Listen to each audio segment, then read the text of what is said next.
എനിക്ക് ശരിക്കും ഇന്നത്തെ ദിവസം എന്ത് തോന്നിയെന്നൊന്നും എനിക്കറിയത്തില്ല. വൈകിട്ടായപ്പോൾ ഒരു ഉൾവിളി, കുട്ടികൾക്ക് എന്തെങ്കിലും ഉണ്ടാക്കി വെക്കണം. സാധാരണ ബ്രേക്ക്ഫാസ്റ്റിൻ്റെ ബാക്കി ഉണ്ടെങ്കിൽ ഞാൻ സാധാരണ അതാണ് കുട്ടികൾക്ക് കൊടുക്കാറുള്ളത്. അതിൻ്റെ കൂട്ടത്തിൽ ഒന്നെങ്കിൽ പാലും കൂടെ കാച്ചി ഞാൻ കൊടുക്കത്തേ ഉള്ളൂ, അങ്ങനെ ചെയ്യത്തുള്ളൂ. അങ്ങനെ അടുക്കളയിൽ എനിക്ക് 24 hours കിച്ചണിൽ വർക്ക് ചെയ്യുന്നത് എനിക്ക് ഒട്ടും ഇഷ്ടമല്ല. ഒരുപാട് പേർക്ക് അങ്ങനെ താല്പര്യം ഉണ്ടാവും. എൻ്റെ അനിയത്തി അങ്ങനെയാണ് കേട്ടോ. എൻ്റെ അനിയത്തി അടുത്ത് കൊച്ചിലേ തൊട്ട് ചോദിക്കും, നിനക്ക് എന്താവാനാണ് ആഗ്രഹമെന്ന്. അപ്പോൾ അവൾ പറയും, എനിക്ക് അമ്മയാവാനാണ് ആഗ്രഹമെന്ന്. അപ്പോൾ ഇങ്ങനെ പഠിക്കുന്ന സമയത്ത് ചോദിക്കും. നമ്മളൊക്കെ ആണെങ്കിൽ വേറെ ടീച്ചറാവാൻ അങ്ങനെയൊക്കെ നമ്മൾ പറയുന്നത്. അവൾ ചോദിക്കുമ്പോൾ എപ്പോഴും അവൾ ഇത് തന്നെ പറയുന്നത്. അവൾ ഇപ്പോഴും അതേ കണക്ക് തന്നെയാണ്. ജോലിക്ക് പോകാണ്ട് വീട്ടിൽ നിന്ന് കഴിഞ്ഞാൽ അവൾ വൈകിട്ട് കൊച്ചുങ്ങൾ വരുന്നതിന് മുമ്പ് ഇലയപ്പം, ചക്ക ഉണ്ടെങ്കിൽ ചക്ക പായസം, വേറെ എന്തെങ്കിലുമൊക്കെ കിടുപിടി ഐറ്റംസ്, കൊളക്കട്ട പോലെ അങ്ങനെയൊക്കെ എന്തെങ്കിലുമൊക്കെ ഉണ്ടാക്കി വയ്ക്കും. പക്ഷേ എനിക്കങ്ങനെ പറ്റത്തില്ല. എന്തെങ്കിലും അവൾ ഉണ്ടാക്കി വയ്ക്കും. എന്തെങ്കിലും തട്ടിക്കൂട്ടി അവൾ വൈകിട്ട് ഓരോരോ പിള്ളേർക്ക് കഴിക്കാൻ പറ്റിയ സ്നാക്സ് രൂപത്തിലാക്കിയെടുക്കും. അങ്ങനെ വാഴയ്ക്കാപ്പ്, ഉള്ളിവട അങ്ങനത്തെ ഐറ്റംസ് ഒന്നും അവൾക്ക് അറിയത്തില്ല. അതൊക്കെ എനിക്കറിയത്തുള്ളൂ കേട്ടോ. പക്ഷെ ഞാൻ മെനക്കെടാറില്ല എന്നുള്ളതാണ് വാസ്തവം. ഇങ്ങനെയുള്ള ഇച്ചിരി ഇങ്ങനത്തെ ഒക്കെ ഉള്ള ഇലയട, അങ്ങനത്തെ നാടൻ ഐറ്റംസ് അവൾ ഉണ്ടാക്കി വയ്ക്കും. എന്നെ സംബന്ധിച്ചുള്ള അടുക്കള ജോലി എത്രത്തോളം എളുപ്പത്തിൽ ചെയ്ത് തീർക്കാൻ പറ്റുമോ, എത്രത്തോളം സമയം സേവ് ചെയ്യാൻ പറ്റുമോ, ആ ഒരു ഐറ്റത്തിൽ പെട്ടാണ് ഞാൻ. എന്നിട്ട് എനിക്ക് വേറെ എന്തെങ്കിലും കാര്യങ്ങൾ ചെയ്യാനുണ്ടെങ്കിൽ അത് ആണ് എനിക്ക് കൂടുതൽ താല്പര്യം. അടുക്കളയിൽ ആണ്ടുപൂണ്ട് കിടക്കുന്ന അങ്ങനെ പറയത്തില്ലേ, അതെനിക്ക് ഒട്ടും താല്പര്യമില്ലാത്തൊരു വിഷയമാണ് കേട്ടോ. പക്ഷെ അതിനെയും സ്നേഹിക്കുന്ന ആൾക്കാരുണ്ട്. അതും നല്ല വൃത്തിയായിട്ട് ആ ഒരു ജോലിയും ചെയ്യുന്ന ആൾക്കാരുണ്ട്. പക്ഷേ അവരോട് എനിക്ക് ബഹുമാനം മാത്രമേ ഉള്ളൂ. അവരെ ഞാൻ ഒരിക്കലും മോശമായിട്ട് പറഞ്ഞതല്ല, പക്ഷേ എനിക്കതിൽ താല്പര്യമില്ല. അതുപോലെ തന്നെ എനിക്ക് ഈ ദിവസേന ചോറും മീൻകറിയും അങ്ങനെയൊക്കെ എനിക്ക് ഭയങ്കര ബുദ്ധിമുട്ടാണ്. എനിക്ക് ഇടയ്ക്കൊന്ന് മാറി, അതായത് ഒന്നുമില്ല, ബിരിയാണി കഴിക്കണം, അത് തന്നെ തോന്നല്. ബിരിയാണി എനിക്ക് എങ്ങനെയെങ്കിലും കഴിക്കണം, ഇല്ലെങ്കിൽ ബിരിയാണിയുടെ മണമുള്ള എന്തെങ്കിലും കഴിക്കണം. ഈ ചോറ് ആണെങ്കിൽ ഞാൻ ഒരു തവിയെ കഴിക്കത്തുള്ളൂ. ബിരിയാണി ആണെങ്കിൽ ഞാൻ എങ്ങനെയെങ്കിലും ശ്വാസം മുട്ടിയിരുന്ന് 1.5 ബിരിയാണിയൊക്കെ ഞാൻ എങ്ങനെയെങ്കിലും അകത്താക്കാൻ ശ്രമിക്കുന്ന ഒരാളാണ് ഞാൻ. അല്ല ചോറും കറിയും എന്തായാലും എനിക്കൊരു അനുഗ്രഹം എന്ന് പറഞ്ഞാൽ എൻ്റെ മോൻ അതേ കണക്കൊരാളാണ്. അത് കാരണം അമ്മ പറയൂ, കുഞ്ഞിന് കഴിക്കാൻ വേണ്ടിയിട്ടെങ്കിലും ഉണ്ടാക്കി കൊടുക്കുക എന്ന്. അപ്പം ഞാൻ മനസ്സിൽ വിചാരിക്കുക, എനിക്കും ആശ്വാസമായി, അവനും ആശ്വാസമായി. പിന്നെ ദിയായേ ഉള്ളൂ ചോറിൻ്റെ ഒരാൾ. എൻ്റെ വീട് നിങ്ങൾ കഴിഞ്ഞ വീഡിയോയിൽ കണ്ടില്ലേ, തൊട്ടടുത്ത് തന്നെ ആയത് കാരണം അതും എനിക്ക് സുഖമായിട്ട് കഴിഞ്ഞു പോകും. ശരിക്കും രാവിലത്തെ കുക്കിംഗ് എല്ലാം അങ്ങനെ കറക്റ്റായിട്ട് തന്നെ പോകും കേട്ടോ. ഈ കാരമൽ ചെയ്യുന്നത്, ഷുഗർ സിറപ്പ് ഉണ്ടാക്കുന്നത് ഞാൻ പറയട്ടെ, ഞാൻ ശരിക്കും ഉദ്ദേശിച്ചത് കാരമൽ, അതായത് ബനാന കാരമൽ ഉണ്ടാക്കാൻ വേണ്ടിയിട്ട്. പക്ഷെ ചെയ്തു വന്നപ്പോൾ പഴം പായസമായി.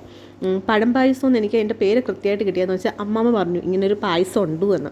ഇല്ലെങ്കിൽ ഞാൻ വിചാരിച്ചാണ് എൻ്റെ സ്വന്തം ക്രിയേറ്റിവിറ്റിയിൽ ആദ്യമായിട്ട് ഉണ്ടാകുന്നതാണെന്ന് വിചാരിച്ചിട്ട് ഞാൻ ഇങ്ങനെ അങ്ങനെ തന്നെ ഇൻട്രൊഡക്ഷനൊക്കെ തന്ന് ഞാൻ നിങ്ങളോട് സംസാരിച്ചതിന് ഒരു പുതിയ റെസിപ്പി ഞാൻ നിങ്ങൾക്ക് പരിചയപ്പെടുത്തുന്നു. അതായത് പഴം പായസം എന്നൊക്കെ പറഞ്ഞ് ഞാൻ നിങ്ങൾക്ക് പരിചയപ്പെടുത്തിയേനെ. അപ്പോഴാണ് ഏറ്റവും ലാസ്റ്റ് ഘട്ടത്തിലാണ് അമ്മമ്മ പറയുന്നത്, ഇത് പഴം പായസം സൗമ്യ, നീ ഇത് കുടിച്ചിട്ടില്ലേ, മിനി ഉണ്ടാക്കിയിട്ടുണ്ട്. ഞാൻ പറഞ്ഞില്ല, ഞാൻ കുടിച്ചിട്ടില്ലായിരുന്നു. അതിനിടയ്ക്ക് എനിക്ക് ഇങ്ങനൊരു അബദ്ധം പറ്റി കേട്ടോ.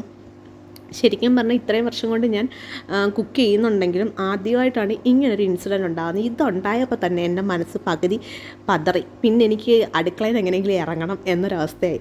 ഇറങ്ങാനും വയ്യ, കയറാനും വയ്യ എന്ന അവസ്ഥ. എന്ന് വെച്ചാൽ ഇറങ്ങി വന്നാൽ ചോദിക്കത്തില്ല, നിനക്ക് ഇതിൻ്റെ കിടന്ന് സാധാരണ കണക്ക് പഴം അങ്ങോട്ടും ഇങ്ങോട്ടും മറിച്ചിട്ട് പൊരിച്ചെടുക്കാനല്ലേ പറഞ്ഞത്, നീ എന്തിനാ പിന്നെ ഇത്രയും കാര്യങ്ങൾ ചെയ്തതെന്ന് ചോദിക്കും. അത് കാരണം ഞാൻ അടുക്കളയിൽ തന്നെ നിന്ന് എന്തെങ്കിലുമൊക്കെ ആക്കിയെടുക്കണം എന്നുള്ളൊരു വാശിക്കാണ് അവസാനം പഴം പായസമായത്. ഇതിൻ്റെ റെസിപ്പി സത്യം പറഞ്ഞാൽ ദൈവത്തിനാണ്. ഞാൻ ഇതിനു മുമ്പ് ഒരു ചാനലിൽ നോക്കി പഴം പായസം ഞാൻ ഉണ്ടാക്കിയിട്ടില്ല. ഞാൻ ചേന പായസമൊക്കെ ഉണ്ടാക്കിയിട്ടുണ്ട്. അതൊക്കെയെന്ന് വെച്ചാൽ ആ ഒരു സമയത്ത് ഏതോ കലോത്സവത്തിന് ഏതോ ഒരു പ്രശസ്തനായ പാചകക്കാരൻ ആ സമയത്ത് കലോത്സവത്തിന് ചേനപ്പായസം ഉണ്ടാക്കിയതിൻ്റെ വീഡിയോ യൂട്യൂബിൽ വന്നിട്ട് അതേ കണക്ക് ഫോളോ ചെയ്ത് ഞാൻ ചേനപ്പായസം ഉണ്ടാക്കിയത്. അല്ലാതെ ഇത് ഞാൻ ചെയ്തിട്ടില്ല. ഞാൻ ആകെ ബ്രഹ്മസല്ലി ഉണ്ടാക്കും. എനിക്ക് വേറെ അടപ്പായസം അങ്ങനെ ഒന്നും എനിക്കറിയത്തില്ല, അറിയത്തുമില്ല, ഞാൻ ചെയ്യാൻ ശ്രമിച്ചിട്ടുമില്ല. കാര്യം എന്ന് വെച്ചാൽ അതിനൊക്കെ ഒരുപാട് ജോലിയുണ്ട്. തേങ്ങാപ്പാൽ പിഴിഞ്ഞ് അങ്ങനെയൊക്കെ ചെയ്യണം. ഇതിപ്പോൾ നിങ്ങൾ വിചാരിക്കും ഇതിൻ്റെ റെസിപ്പി പറഞ്ഞാൽ പോരെ. ശരിക്കും പറഞ്ഞാൽ ഈ റെസിപ്പി നമ്മൾ ഒരുമിച്ചങ്ങ് കാണുവാണ് കേട്ടോ. അല്ലാതെ എനിക്ക് റെസിപ്പി പറയാൻ വേണ്ടിയിട്ട് ഇതിന് ഞാൻ മുന്നേ ഇത് ചെയ്തിട്ടേ ഇല്ല. ശരിക്കും പറഞ്ഞാൽ നെയ്യ് ഒഴിച്ചു, അതിനകത്ത് 2 ഏലയ്ക്ക് ഞാൻ പൊടിച്ചിട്ടു. ആ വീഡിയോ എനിക്ക് എടുക്കാൻ പറ്റിയില്ല. അതിനുശേഷം ഈ പഴം ഇട്ട് ഞാൻ നന്നായിട്ട് ഈ കരണ്ടി കൊണ്ട് ഞാൻ ഇത് ചെയ്ത് കൊടുത്തു. അതായത് മുറിച്ചാക്കി പാലൊഴിച്ചപ്പോൾ ഇത് കുറുകുന്നില്ല. കുറുകാത്തത് കാരണം ഞാൻ എന്ത് ചെയ്തു എന്ന് വെച്ചാൽ പുട്ടുപൊടി എടുത്ത് ഇതിനകത്തിട്ടു. വേറൊരു പൊടി അപ്പോൾ കട്ട് ചെയ്ത് വെച്ചിട്ടില്ലായിരുന്നു. ഉപയോഗിക്കുന്ന പൊടി ഒന്നെങ്കിൽ ക്ലിപ്പ് ചെയ്ത് വയ്ക്കും, റീയൂസ് ചെയ്യാൻ വേണ്ടിയിട്ട്. 1/2 കിലോയുടെ പൗഡർ മേടിച്ചാൽ മതി, നമുക്ക് 2 വട്ടമായിട്ട് ഉണ്ടാക്കാൻ വേണ്ടിയിട്ട് ഇവിടെ ഉണ്ടാവും. അപ്പോൾ അങ്ങനെ കട്ട് ചെയ്തിട്ട് അത് വെക്കും. പുതിയൊരു പൊടി എടുത്ത് കലക്കി ഒഴിച്ച് എങ്ങനെ വരുമെന്ന് എനിക്കറിയത്തില്ല. പിന്നെ എനിക്ക് അതിബുദ്ധി തോന്നിയായിരുന്നു കേട്ടോ, തേങ്ങാപ്പാലിലൊക്കെ ഇത് ചെയ്യണമെന്നൊക്കെ തോന്നി. പിന്നെ വിചാരിച്ച് വേണ്ടാന്ന് വിചാരിച്ചു. അപ്പോൾ മിൽമ പാൽ ഫ്രിഡ്ജിൽ ഇരിപ്പുണ്ടായിരുന്നു, അത് വെച്ച് തന്നെ ഞാൻ ഒഴിച്ചു പായസമാക്കി എടുത്തു. രണ്ടാമത് ഈ പുട്ടുപൊടി ഇട്ടപ്പോൾ ഉണ്ടല്ലോ, പെട്ടെന്ന് ഇതങ്ങ് കുറുകിയപ്പോൾ രണ്ടാമതും മൂന്നാമതും എനിക്ക് പാലൊഴിക്കേണ്ടി വന്നു. പിന്നീടും ഇത് കുറുകി വന്നപ്പോൾ ഞാൻ ഈ പാൽ കവറിനകത്ത് കുറച്ച് വെള്ളവും കൂടെ ചേർത്ത് ഇതിൻ്റെ കൂട്ടത്തിൽ അങ്ങ് ഒഴിച്ചു. എന്നാലും സംഗതി നല്ല സെറ്റായിരുന്നു കേട്ടോ. വൈകിട്ട് വന്ന് ആയിഷൊക്കെ വാവ് എന്നൊക്കെ പറഞ്ഞ കഴിച്ചു, എന്തൊരു ടേസ്റ്റ് അമ്മ എന്നൊക്കെ ചോദിച്ച്. ഞാൻ പറഞ്ഞ ഇതൊക്കെ എൻ്റെ ക്രിയേറ്റിവിറ്റി എന്നൊക്കെ പറഞ്ഞ് ഞാൻ എന്നെ സ്വയം അങ്ങ് പുകഴ്ത്തി. സാധാരണ ആയിഷിന് വാവ് പറയാൻ ഇച്ചിരി ബുദ്ധിമുട്ടാണ്, അത്രയും നല്ലതാണെങ്കിൽ മാത്രമേ ആയിഷ് പറയത്തുള്ളൂ. പിന്നീട് ഇത് വൈകിട്ട് വന്ന എല്ലാവരും കഴിച്ചു കേട്ടോ.